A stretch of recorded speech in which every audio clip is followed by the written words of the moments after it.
أعوذ بالله من الشيطان الرجيم بسم الله الرحمن الرحيم رب اشرح لي صدري ويسر لي أمري واحلل عقدة من لساني يفقهوا قولي رب زدني علما اللهم صل على سيدنا محمد النبي الأمي وعلى آله وأصحابه وبارك وسلم.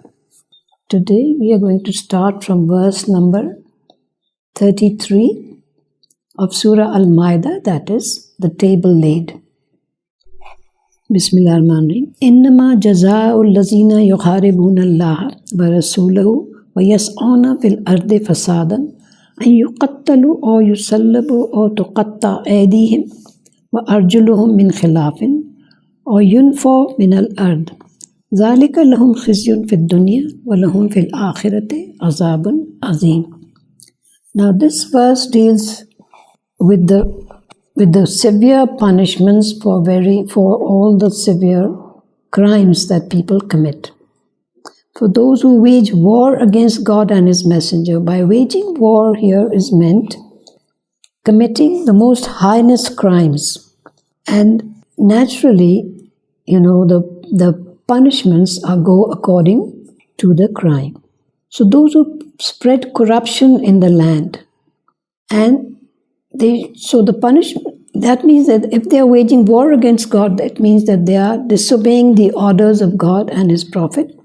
And what are the basic orders for every person everywhere is to maintain peace in the land. This goes without saying. It is there for every country and every religion that one should maintain peace in the land.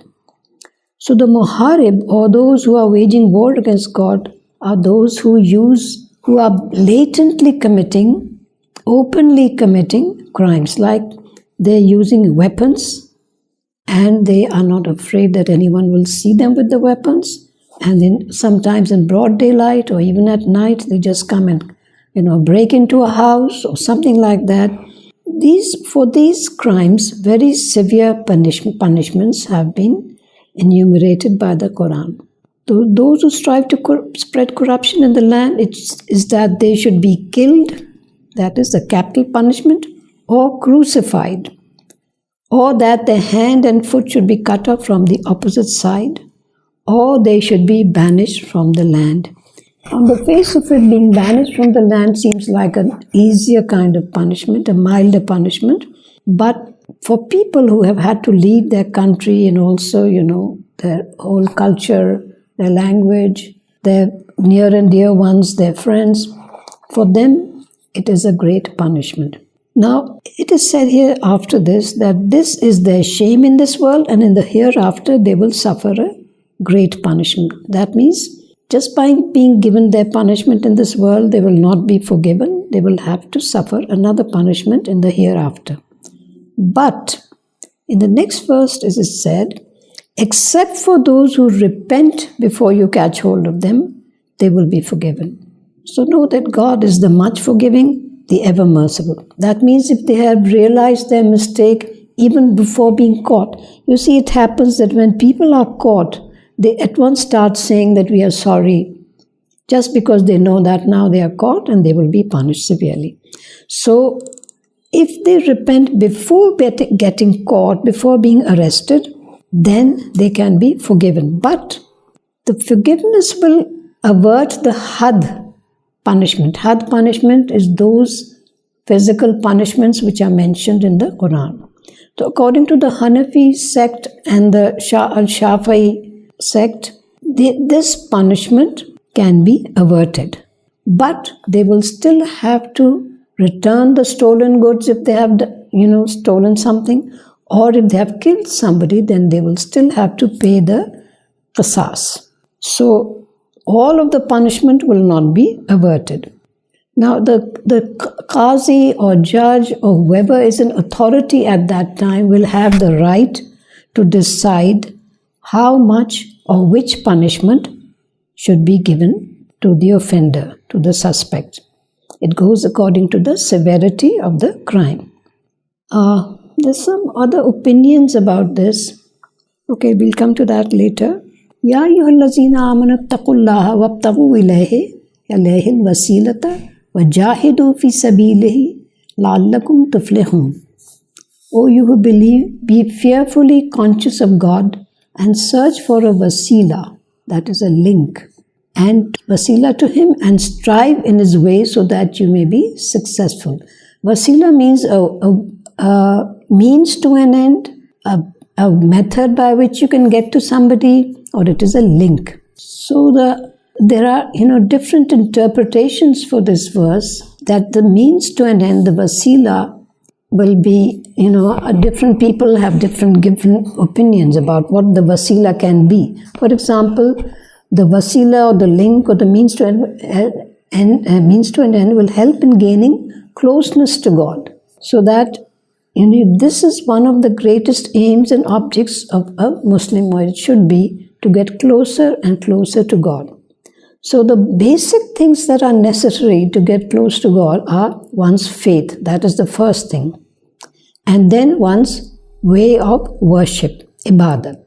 And then after that, all the good acts in relation to fellow creatures, all the people, human beings that we come in contact with, those acts are called, or those relationships, or the way we deal with them are called muamalat. And there are the rights of the people, which are muamalat, and the rights of God, which are ibadat. Now, another way of getting closer and closer to God is the nafl, or voluntary acts of worship, which bring a person even closer to God.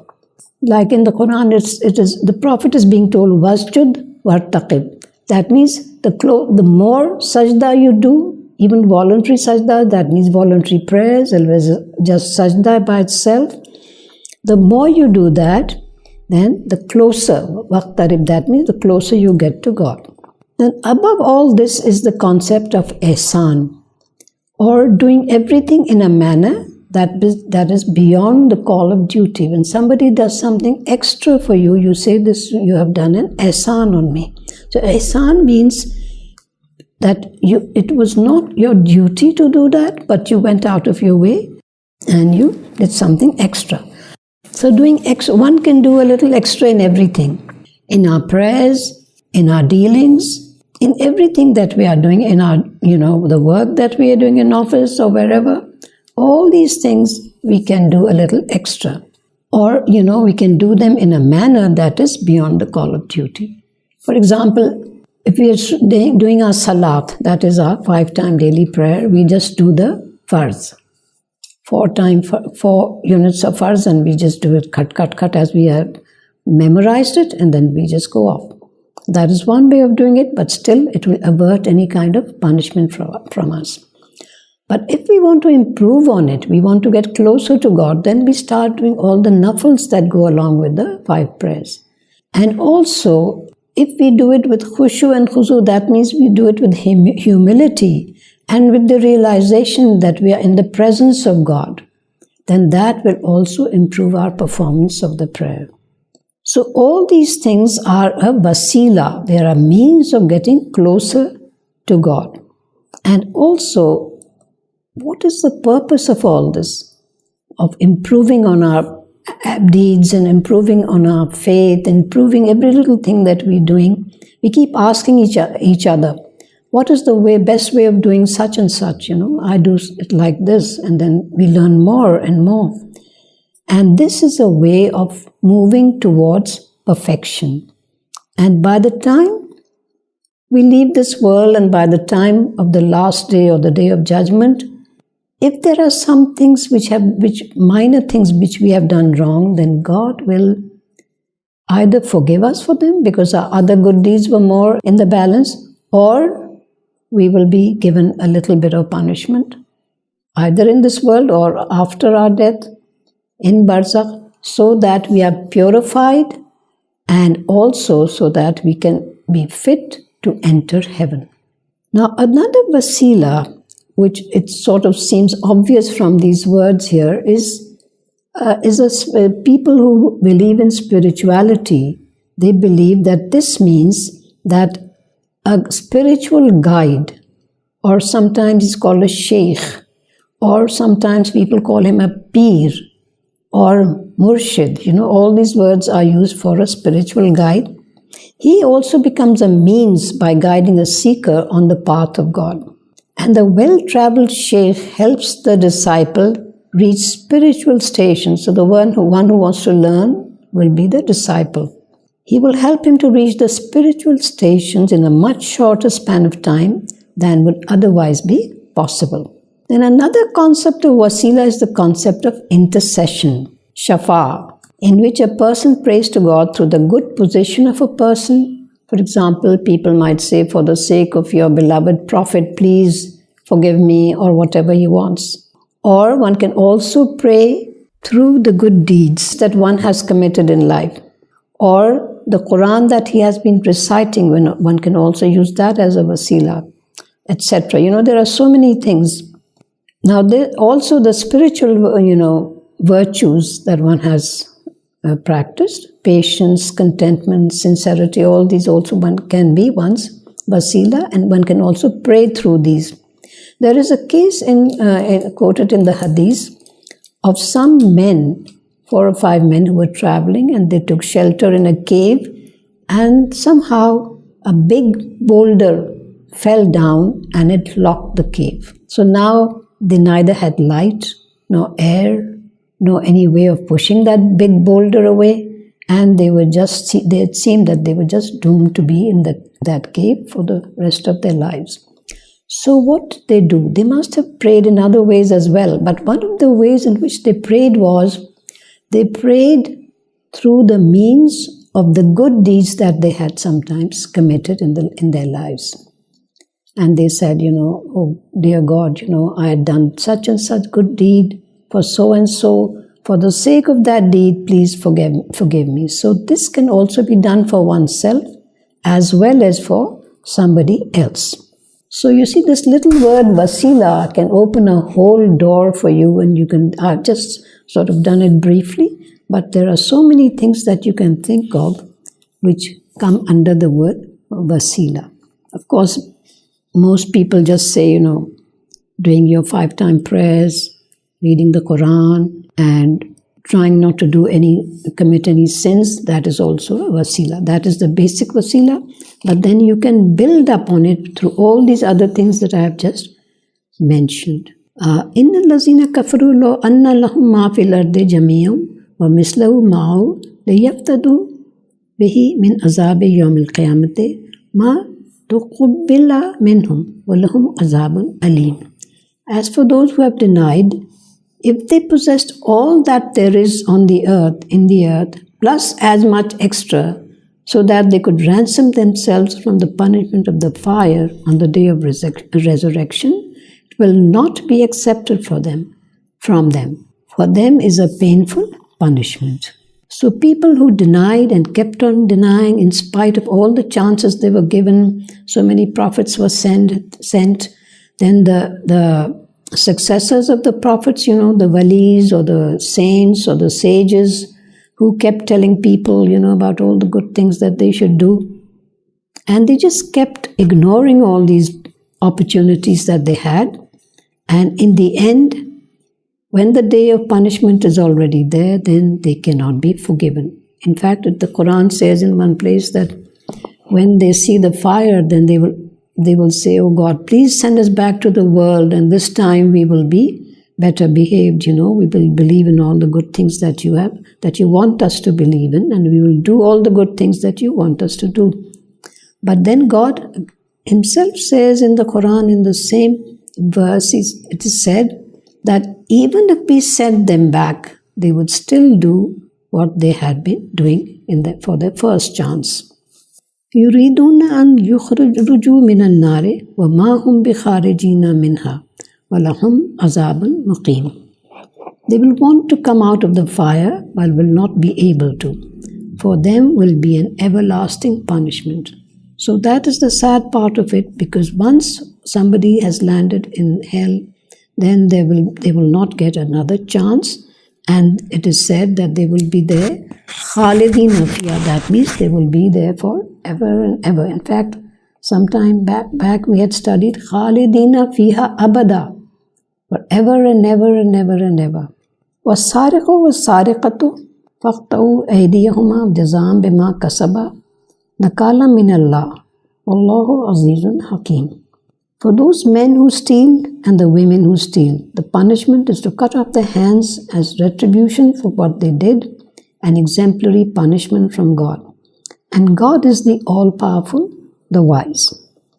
Now, the purpose of these severe punishments is to make an example of the criminal. The word here is nakalan, which means an exemplary punishment. Example for whom? For all the other people who see this, who know about it, that they will be, that will serve as a deterrent for them, as a deterrent for people with similar tendencies. And the punishments are to be given after great, deliberation as to what were the circumstances the crime was in which this crime was committed, how much was stolen, and how many times the crime was committed.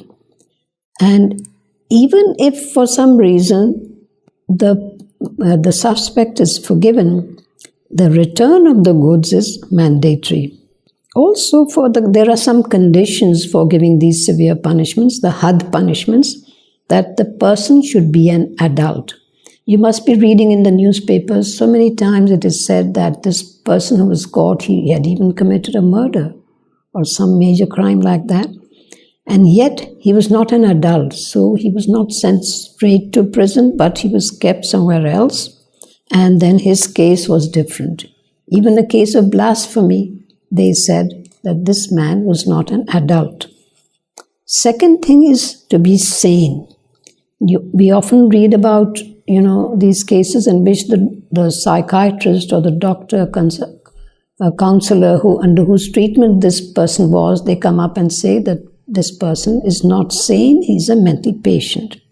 And another point is that the place from which he stole was a protected place, like it was a house, or it was a shop, or it was guarded by a guard, like it was not lying there in the open. If something was lying there in the open, then the crime would not be so severe.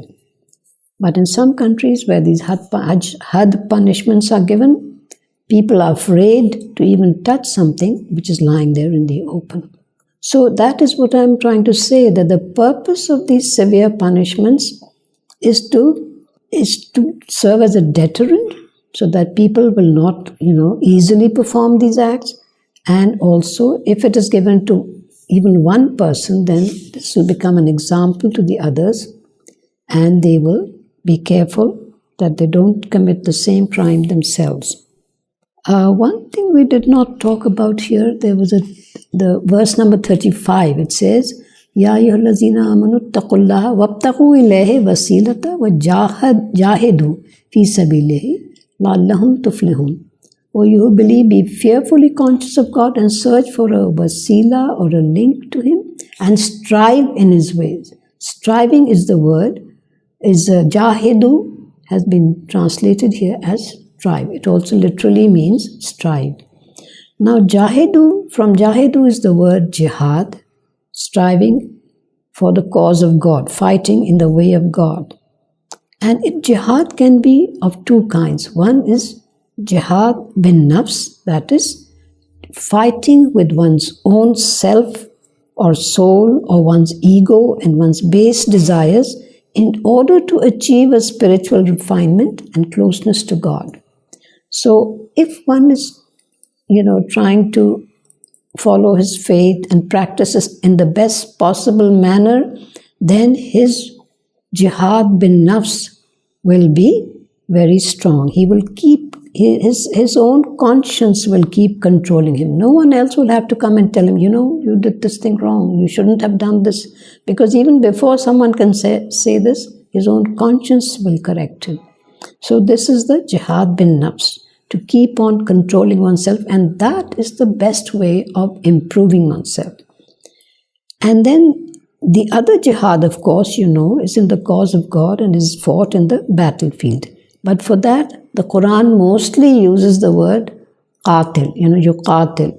That means to fight. So then according to the Prophet, the jihad within the soul, the jihad bin nafs, is the greater of the two jihads, the one in the battlefield and the one with the self.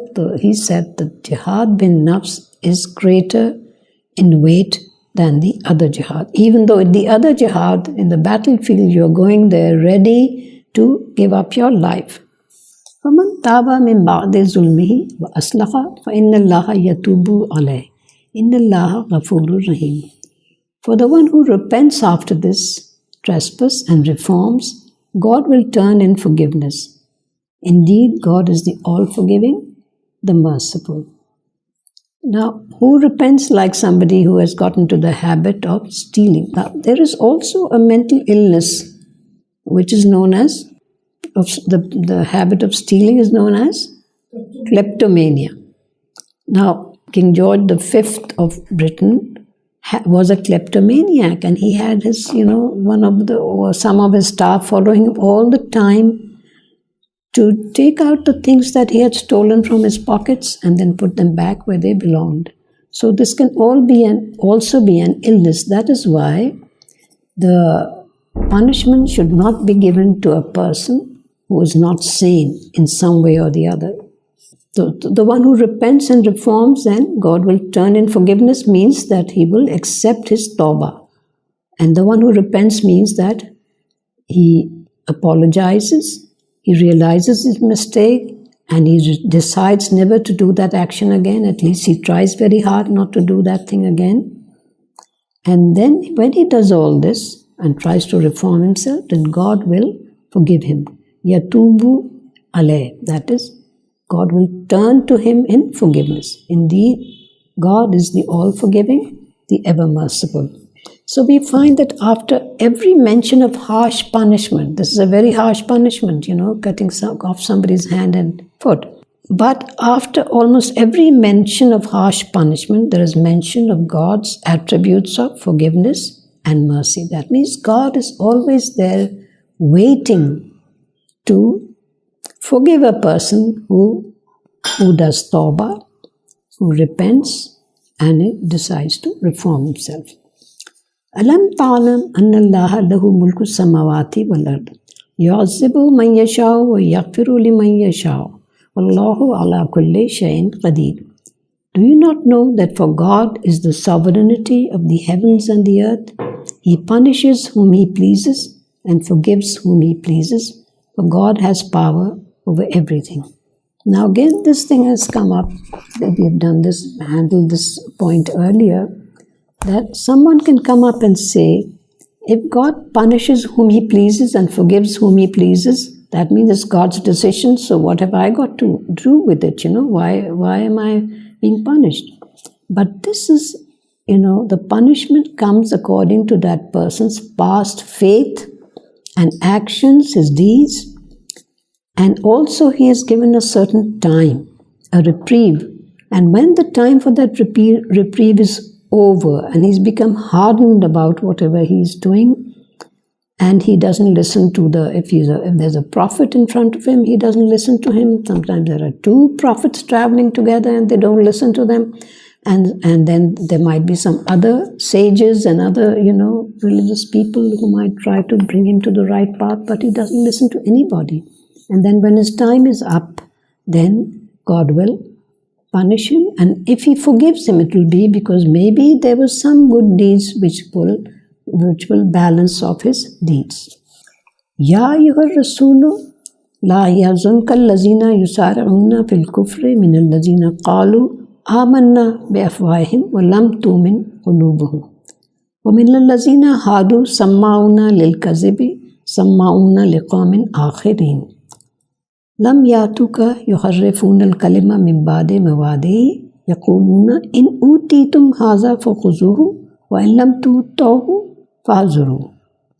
Let's keep it up to here. O Messenger, let not those people depress you who are rushing into disbelief from among those who say we believe with their mouths but do not believe with their hearts. So this of course is referring to hypocrisy and the hypocrites who were cheaper by the dozen in Medina. Like there were hypocrites all over the place, because those people who did not really want to believe the Prophet and to follow Islam, they thought since the Prophet now had his state, his state government in Medina, they thought they would get some benefit from it. And sometimes they came to spy. So they would say, yes, we believe, but they did not really believe with their hearts. And so many times the Prophet also came to know who these people were, but he was not supposed to divulge it. He was not supposed to expose them. So it, of course, naturally it depressed him. And among the Jews, there are some who spy for another nation, but which does not come to you. Naturally, they were spying for their own people. And these people did not come to the Prophet, means that they did not accept him as their Prophet, even though their book had mentioned him and his descriptions were there in the Torah. They changed the words of God from their right places. Now here the Arabic word samma'una lil kazibi, samma'una liqawmin akhirin. The first samma'una here means, this also had two meanings, that they listen and they accept. This meaning, of course, if they accept, that means they accept what their leaders, religious leaders, are saying to them, and they acting according to the instructions. And some scholars like Zamakhshari and Baidawi, they prefer the second meaning, that is to accept. That is because of their crooked natures, they accept the wrong interpretations of their rabbis and other religious scholars.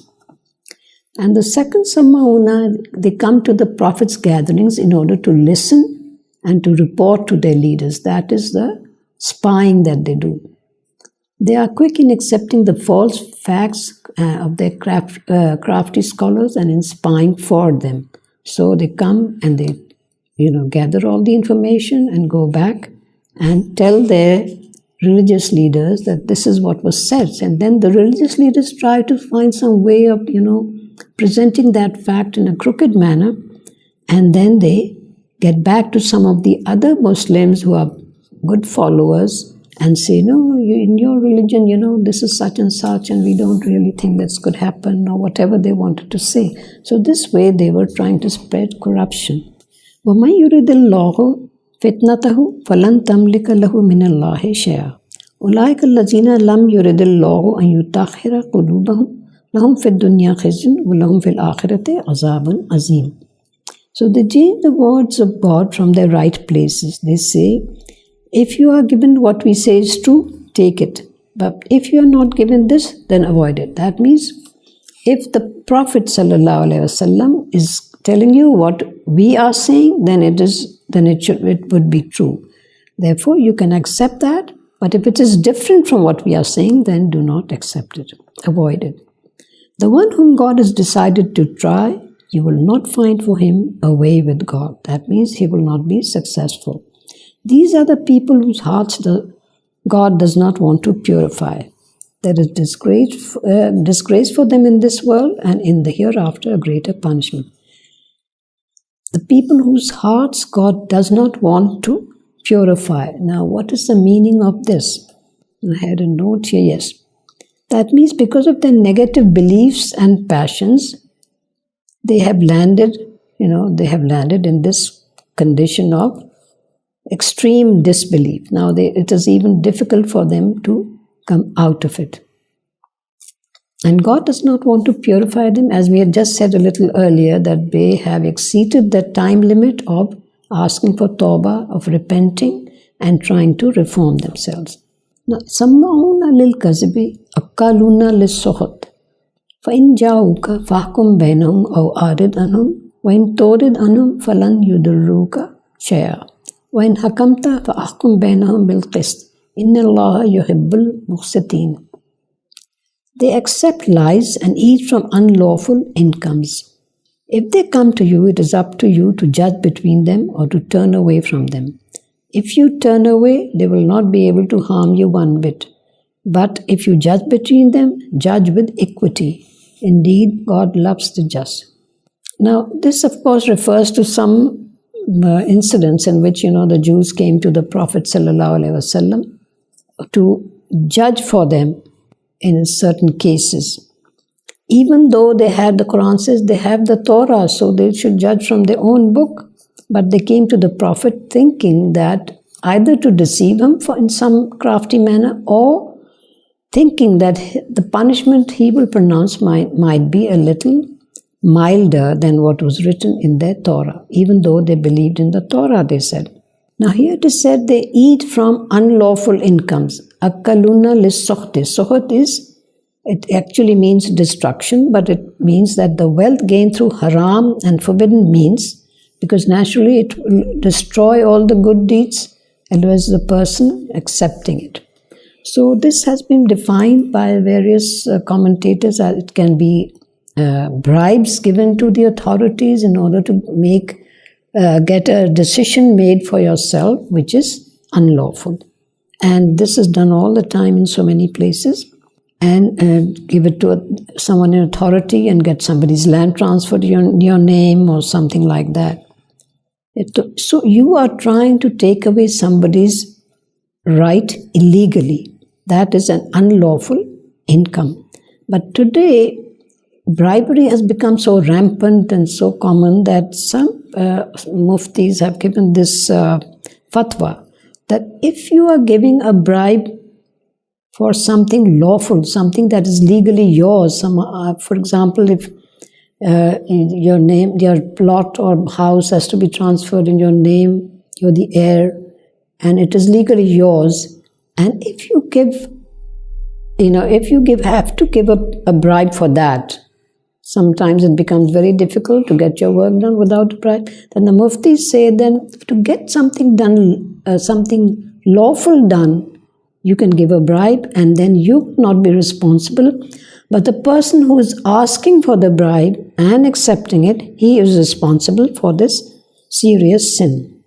Now here again we are still on verse number 42. Here Prophet Muhammad ﷺ is being given a choice. If they come to you, it is up to you to judge between them or to turn away from them. So the choice is given to Islamic authorities on the basis of this verse to judge between non-Muslims if you want to, and if you don't want to, then you can send them away. But in a Muslim country, if the law of the land is also the law of the religion, then I think for most of the cases, civil cases, the law of the land actually, which is also the law of the faith, will apply. But for personal law, divorce and such things, for that they have a little clause in which the non-Muslim can appeal to be judged according to his own personal law. That is a concession. وَكَيْفَ يَحْكِمُونَكَ وَعِنْدَهُمُ التَّوْرَاةُ فِيهَا حُكْمُ اللَّهِ ثُمَّ يَتَوَلَّوْنَ مِنْ بَعْدِ ذَلِكَ وَمَا أُولَٰئِكَ بِالْمُؤْمِنِينَ. How can they make you a judge when they have the Torah containing the command of God? In spite of this, they turn away from it. They are not believers. So that means just as they do not believe in the Quran, their faith about their own book is not 100% complete. It's not as strong in the Torah either. So that is why they want an alternative judgment. Now, it's also said that during the life of the Prophet ﷺ, once the Bani Israelis of Medina came to the Prophet, hoping that he would pronounce a lighter punishment from his book, that is the Quran, and asked for a decision in a case of adultery. In that time and place, they would give the severest punishments only to the poor and would avoid giving them to the rich and the influential. But since this was a case of personal law, the Prophet sent for their Jewish scholars, and at that time the prominent scholar who came was Ibn Surya, who pronounced the punishment of stoning to death from the Torah, and this was carried out. So their book had this punishment, but they wanted to avoid it because the suspect couple belonged to the elite. This happens even today. Inna anzalna at-Taurata fiha hudan wa nurun yahkumu biha an-nabiyyuna allazina aslamu lillazina hadu wal-rabbaniyuna wal-akhbaru bima stuhfizu min kitabillahi wa kanu alayhi shuhada. Okay, let's keep it up to here. We have revealed the Torah, in which is guidance and a glorious light. See now, the Quran is praising the Torah. Why? Because it is also a book that was sent to a prophet of God, and it was a book revealed by God for the followers of Hazrat Musa alayhi salam. So we have revealed the Torah, which is a guidance and a glorious light. Fiya hudam wa nurun. Hudan is guidance and nur, of course, is the glorious light. So these two words are used for almost all the revealed books and also for the Quran. The prophets who were obedient used to judge by it between the Jews. So, of course, the prophets are always obedient. And so did the rabbis and the scholars. The rabbis, here the Arabic word is Rabbaniyuna. For this word, many people have used the translation Awliya, that is Wali, and saints, and also sages. That means people who are extremely wise and who were recognized as being knowledgeable about the religion and the book. So these sages, the Rabbaniyuna and the Ahbar were the rabbis or the scholars, ulama. They must tuhfizu min kitabillahi wa kanu alayhi shahida, because they had been made keepers of the book of God. They were keepers of the book of God means that they were responsible to see that the book was interpreted correctly, that whatever somebody came to ask them, they gave the right answer, and that also they were responsible because so that they did not make any changes in the book. But all of these things they did, they acted against all these things which they were supposed to do. And they were witnesses to it. Wakanu alayhi shahada. So witnesses means that they can verify, yes, this is there in the book, because you see at that time there were very few books available. Only the great scholars had these books, and it's not like today, everyone has at least 5 or 6 different translations of the Quran and as many, other things on Hadith. But this was not so. In fact, Imam Malik, who was a scholar of the Hadith, when somebody would ask if he could come to him to ask about a certain Hadith, he would prepare his seating arrangement, and he would, take a bath and do his wuzu, and be all prepared to just talk about one hadith in the most sacred manner that was possible. But because everyone did not have the correct knowledge of the hadith. So this is why they were the keepers of the book and they were witnesses to it. وَلَا تَخْشَوُ النَّاسَ وَخْشَوْنِي وَلَا تَشْتَرُوا بِآيَاتِي ثَمَنًا قَلِيلًا وَمَنْ لَمْ يَحْكُمْ بِمَا أَنزَلَ اللَّهُ فَأُولَٰئِكَ هُمُ الْكَافِرُونَ. Do not be afraid of people, but fear me. That means now these people, the scholars and so on, who were changing the book of God, either they were afraid of somebody who was influential and rich, and he was saying, you have to change this verse or this word in the book. So they were either afraid or they were greedy. Because and the next sentence says, do not sell my signs for a paltry sum. So whatever sum they got at that time, maybe it seemed like a large sum to them, but to God it's a very paltry, it's a very small sum according to the crime or sin that they are committing and the punishment that they will be given for it. The one who does not judge by what has been revealed by God, these are the people who are the unbelievers.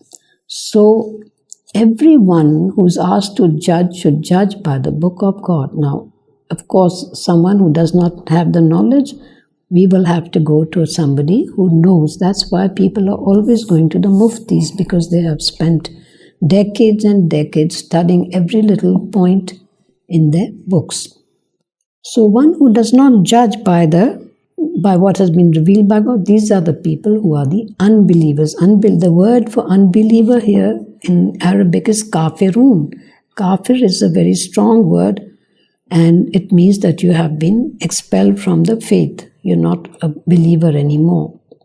So anyone who makes laws which go against the commands of God, that means that he will also be considered to be a kafir. So when these people are making laws in the assemblies, they have to be very careful. Now this, of course, is being said in the context of the Jews and the context of the Torah and their rabbis and their scholars, but it is also a warning to the Muslims. Everything that is said in the Quran, it might, be talking about somebody else, but it is also a warning to the Muslims that, that one should keep strictly to the Quran when making any kind of judgment. And one thing which is often not adhered to these days is the share of the females or the sister, especially the sister, they say, well, you're already married, your husband is taking care of you, so you don't need all this money. And so often the sisters themselves give up their right to their property. Well, that's up to them if they want to, but being forced, or being coerced, that is not the right thing to do. Sometimes the Jewish tribes also made judgments according to the standing of that tribe. If a certain tribe had a higher standing among them, then that tribe would get away with so many things which the other tribes would not be able to. وَكَتَبْنَا عَلَيْهِمْ فِيهَا أَنَّ النَّفْسَ بِالنَّفْسِ وَالْعَيْنَ بِالْعَيْنِ وَالْأَنْفَ بِالْأَنْفِ وَالْأُذُنَ بِالْأُذُنِ وَالسِّنَّ بِالسِّنِّ وَالْجُرُوحَ قِصَاص. We decreed for them in it, that is the Torah. This is about the law of retribution. We decreed for them in it that there is a life for a life, and an eye for an eye, and a nose for a nose, and an ear for a ear, and a tooth for a tooth. Well, juruha qisas, that means, and for the wounds is retribution. That means if somebody harmed somebody else and took away his eyesight or hurt one eye, or cut off his nose. This is being done so many times in some places where, if the husband is angry with the wife, he just cuts off her nose. So all these things, in the law of retribution, it is said that we had decreed for them an equal retribution, that the person who was harmed would be able to say, yes, I want the same thing done to this person.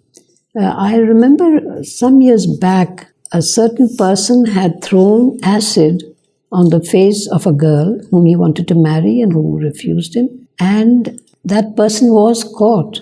And then they asked the girl what she wanted to do with him. And she said, I want him to be punished in the same way that he harmed me. But then we never got to know what actually happened to him, because I'm sure he was forgiven in some way or the other. So if one or two people were punished with this kind of retribution, then maybe other people, this would be a lesson for those coming after them. So the one who forgives will have atoned for his sins. And this is the same thing that was said in the Quran, that revenge is legal in the exact quantity and quality in which the harm was inflicted, but forgiving is a great virtue in the eyes of God. And it merits a great reward. And the same is there in the Torah. And if you read the Old Testament in Exodus chapter 21, verses 23 to 25, you will see that same kind of retribution is mentioned there. Okay. وَقَفَّيْنَا عَلَىٰ آثَارِهِمْ بِعِيسَى ابْنِ مَرْيَمَ مُصَدِّقًا لِمَا بَيْنَ يَدَيْهِ مِنَ التَّوْرَاةِ وَآتَيْنَاهُ الْإِنْجِيلَ فِيهِ هُدًى وَنُورٌ وَمُصَدِّقًا لِمَا بَيْنَ يَدَيْهِ مِنَ التَّوْرَاةِ وَهُدًى وَمَوْعِظَةً لِلْمُتَّقِينَ. After him, that is after Musa a.s., we sent to follow in his footsteps Isa, son of Maryam, confirming what was before him in the Torah, and we call him today, it is called the Old Testament, and we gave him the Injil, that is the New Testament, it's also known as the Gospels, in which was guidance and a glorious light, confirming that which came before it, that is the Torah. So when Hazrat Musa a.s. came, when Isa a.s. came, that is Jesus, he confirmed everything that was there in the Torah, that was revealed in the Torah. And it was a guidance and a moral advice for the pious. So the Injil as well as the Torah, they were guidance, hudan, and a moral mu'izatan, that is a vaz or a mu'izatan, a moral advice for the muttaqeen, for the pious. And also we know that every prophet who came confirmed the earlier books which were given to the earlier prophets, because all these books were sent by God. And this is why what I always say, that one should respect all the other books of all the other religions, even though we find so many changes in them, but that we just cannot believe that these are the words of God. But those are in some places. Some of the words there are still the words of God. That is why, just as we treat our own book with respect, we should also treat the other books with respect. وَلْيَحْكُمْ أَهْلُ الْإِنْجِيلِ بِمَا أَنزَلَ اللَّهُ فِيهِ وَمَنْ لَمْ يَحْكُمْ بِمَا أَنزَلَ اللَّهُ فَأُولَٰئِكَ هُمُ الْفَاسِقُونَ. The followers of the Injil should judge by what is in it, and those who do not judge by what has been revealed by God, they are the ones who breach the law. Now, some people say that even today, if the followers of the New Testament and the Injil or the Gospels, if they have to judge about something, they should judge by what is in it. But some other people think that now, in a way, these books are abrogated after the advent of Prophet Muhammad sallallahu alaihi wasallam. But the Quran is saying that they should judge by it, and those who do not judge by what has been revealed by God, they are the ones who breach the law. وَأَنزَلْنَا إِلَيْكَ الْكِتَابَ بِالْحَقِّ مُصَدِّقًا لِمَا بَيْنَ يَدَيْهِ مِنَ الْكِتَابِ وَمُهَيْمِنًا عَلَيْهِ فَأَحْكُمْ بَيْنَهُمْ بِمَا أَنزَلَ اللَّهُ وَلَا تَتَّبِعْ أَهْوَاءَهُمْ عَمَّا جَاءَكَ مِنَ الْحَقِّ لِكُلٍّ جَعَلْنَا مِنكُمْ شِرْعَةً وَمِنْهَاجًا وَلَوْ شَاءَ اللَّهُ لَجَعَلَكُمْ أُمَّةً وَاحِدَةً وَلَكِنْ لِيَبْلُوَكُمْ فِيمَا آتَاكُمْ فَاسْتَبِقُوا الْخَيْرَاتِ إِلَى اللَّهِ مَرْجِعُكُمْ جَمِيعًا فَيُنَبِّئُكُم بِمَا كُنتُمْ فِيهِ تَخْتَلِفُونَ. We have revealed to you the book with the truth, confirming the book which came before it, guarding it. So judge between them with what was being revealed by God, and do not follow their wishes, ignoring the truth you have received. Now this is addressed to Prophet Muhammad sallallahu alaihi wasallam, and he's saying that you have to judge by your own book. If you let them judge by their own book, that is different. But when they ask you to judge, you have to judge between them with your own book. Now, the purpose of revealing these books was to look for guidance in daily life, that is, in individual as well as collective and social, cultural, and political and economic issues. All these things are covered in the revealed books. Now, there's a scholar by the name of Allama Raghib Isfahani, and he defines truth is, here it is said, Anzalna ilaykal kitaba bil haqq. So this is translated, haqq is translated as truth. So what is the truth? This scholar defines it as when something is as it should be, and should be as much as is proper, and should be found when it is needed, then that will be lil haqq. That, this is his definition of haqq. Also, that this book confirms the former books.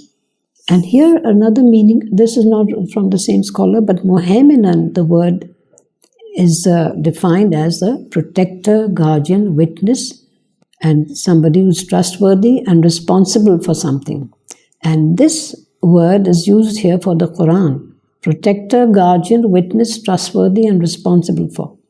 That's the Quran is all of the above for the former books. That means the Quran is a protector of the former books, it's a guardian, it's a witness, and it is trustworthy and responsible for the former books. So you have to, this book, the Quran, confirms the book which came before it, guarding it. So judge between them with what has been revealed by God, and do not follow their wishes, ignoring the truth you have received. Now, so it is said that at one time some Jewish scholars came to the Prophet and they talked among themselves, and they said, he's only a mortal and we can easily trick him. And so they came and said to him, we have a dispute with somebody and we want you to judge between us. And if the judgment is in our favor, then we will convert to your faith. We will start believing in you. And if we are the scholars, if we do that, then all our followers will believe in you. So that was a kind of a bait that they were giving him. But, of course, the Prophet was divinely guided and he couldn't possibly have done a thing like that. So here it is said, judge between them with what has been revealed by God and do not follow their wishes. And we have appointed a law and a path for practice. A law, for the word law here is shira, that is sharia. And a path for practice is minhaja. Now, the word for sharia, the meaning of sharia is a path, literal meaning is that a path which leads to water. Therefore, it is the path that leads to salvation in both the worlds. This word is used for the law that leads to salvation in both the worlds. Now, since we know that we know life can exist without water, so this word is very appropriate. And minhaj is a practical path, Basic beliefs are similar in all the books, but the details of worship, rituals, etc. are slightly different because of the difference in culture and the mental level and the political and economic needs, etc. So every nation has been given a sharia and a minhaj. That is a law and a path of practice. And if God had wished, he could have made you all one nation. That means it was not difficult for God to make all the people, all the human beings in the world one nation. In fact, the jinns would also be included in it because they have also been given a choice and they follow separate, all kinds of religions. But that was not in God's wisdom to make them all forcefully one nation, because the human beings and the jinns are given a choice, and according to their this choice, they select the faith that they want to follow. And here it is also said, try to excel in goodness. That means the excellence or the competition that one tries to achieve should be only in good deeds and not in material, worldly matters. And also the people who book that, some commentators said that the people, this refers to the people of the book. In fact, it is telling them that they should enter Islam. Because they are being told, here are these pagans who worshipped idols, but you are people who worshipped God, the one God, and you have the book and you believe in the prophets. So now it is, it is your duty or your right to accept the last prophet, enter Islam.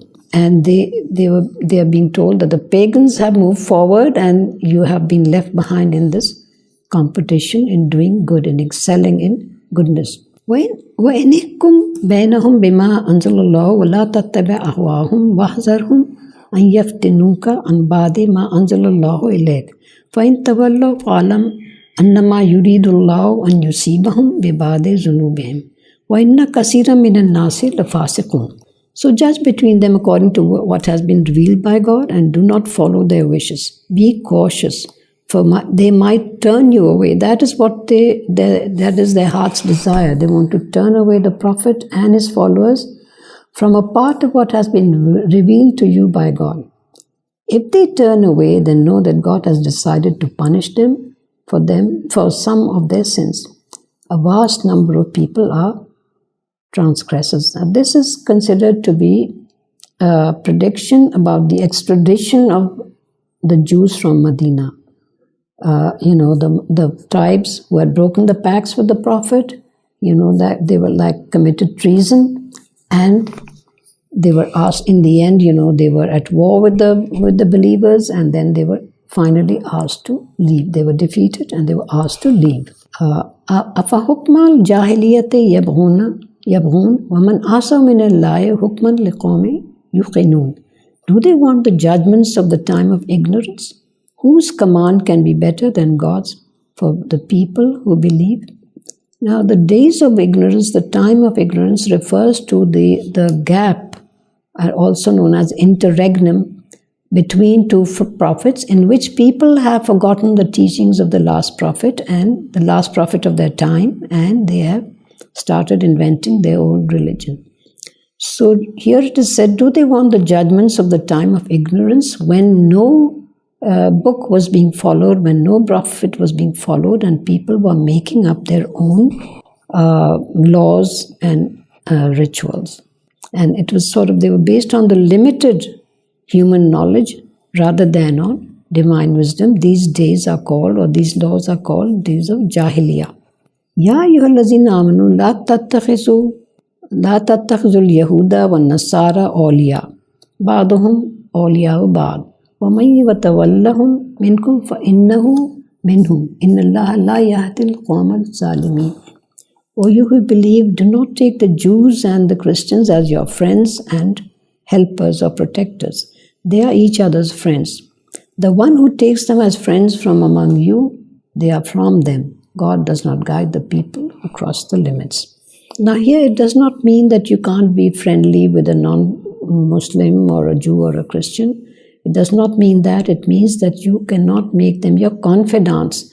If you keep giving out all the secrets and the policies of the Muslims at the time of war or others, some important time like that, then you will be weakening the cause of the believers. So these Christians and Jews are actually each other's friends, and if you side with them or become friends or make them your confidants against the believers, then you will be one of them.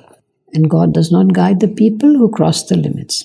I think our time is up. We have not covered what we had planned to. What do people suggest? Shall we stop here or carry on a little more? Can I skip a few verses and go on to verse number 55? Yes, of course, we'll cover them later. But what I mean to ask is if you have the time now. See, if I understood you correctly, then whenever you get the time to pray, you're saying that sometimes you don't get the time to. Whenever you get the opportunity and time to pray, then you pray the fard. Yeah, not the sunnah. Sunnah is not obligatory. Sunnah is something that you get a bonus from, but you don't have to do it. We don't get punished for leaving out the sunnah, but we do get punished for leaving out the farz. So just do the farz quickly, and if you can't do it, then in the next time of prayer, for example, if you have left out your asr, and maghrib, at the time of maghrib, first you do your asr, farz, and then you do your maghrib, right? In the same order, okay? No, first pray in order, just remember that. The one you have missed first. Okay, now I wanted to do this 55. Good. No, that's what I'm trying to say. Do asr first, then do maghrib, right? Yeah, that's what I'm trying to say. Okay, now let's try to do a little bit of this verse number 55. Bismillah ar-Rahman ar-Rahim. Innama waliyukumullahu wa rasuluhu wallazina amanu allazina yuqimuna salata wa yutuna zakata wa hum raki'un. Your only true friends and helpers are God and His Prophet and the believers, those who establish prayer and disperse the zakat and bow in humility and prayer. Now, this is a very important verse, and all the commentators that I have read, most of them, they say that this verse was revealed in connection with Hazrat Ali Karamallahu Wajhu, who gave in charity when he was saying his salat, and they say that this has been described like this, that he was saying his namaz, his salat, and when somebody came asking him for help. So even while he was bowing, like it is said here, and bow in humility and prayer, they say that he was in a state of, ruku, I believe, and he took off his ring and he gave it to that needy person, and this refers to him. So this also gives the importance of it brings out the importance of charity, that if somebody is asking us for charity today, we should not say come back. Of course, if we don't have anything to give at the time, it's different, but we should not delay doing a good deed or charity if it is possible for us to do it at that time. Now here, of course, people always have different opinions. And some people say that Hazrat Ali himself did not refer to this verse or this incident in connection with his Khilafat at the death of the second Khalifa Umar. And some people say that, it was about his Khilafat. and that he should have been made the Khalifa. Of course, this is a bit controversial. But some people also say that this is speaking about his spiritual leadership. Now, nobody denies his spiritual leadership, whether it be from whichever sect, at least all the sects that I know of, they all believe that Hazrat Ali was the spiritual leader of the believers. And by spiritual leaders meant that even today, I know for sure that all the people who become murids of a genuine peer, he will give the peer or the sheikh or the spiritual leader or murshid, whatever you want to call him, he will give the new initiate, the one who has just been initiated, he will give him a list of like a family tree.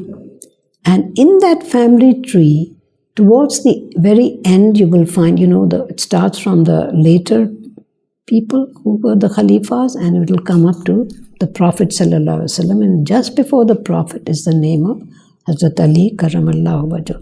So, and also the fact that 75%, I know this for sure, that 75% of all the spiritual schools, they have Hazrat Ali as their leader. And in some of them, the remaining, they go up to Abu Bakr Siddiq. So this verse is important because it talks about Hazrat Ali and his spiritual leadership, and according to some, his khilafat also, and his special status in the spiritual lives of the believers. Now, some people argue that if he had been praying, he couldn't have been conscious of this beggar or needy person if he was praying, because his concentration during his prayer was so intense that he would think of nothing when he was praying. For example, and this is a fact, that once in some battle, I forget the name, that an arrow was stuck in his back. And it is easy for an arrow to enter a person's body, and it's very difficult to pull it out because the edges of the arrow, the pointed two ends, are, they are sort of, they move out sort of, and they will really hurt the person if somebody's trying to pull that out. So somebody suggested, and in those days they did not have any anesthetics. So somebody suggested that the best time to pull out that arrow from his body is when he is praying. Then he will not be conscious of his body at all.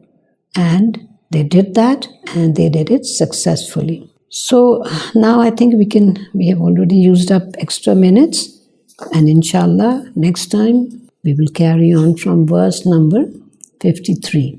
Let's do a short prayer. A'udhu billahi minash shaitanir rajim. Bismillahir rahmanir rahim.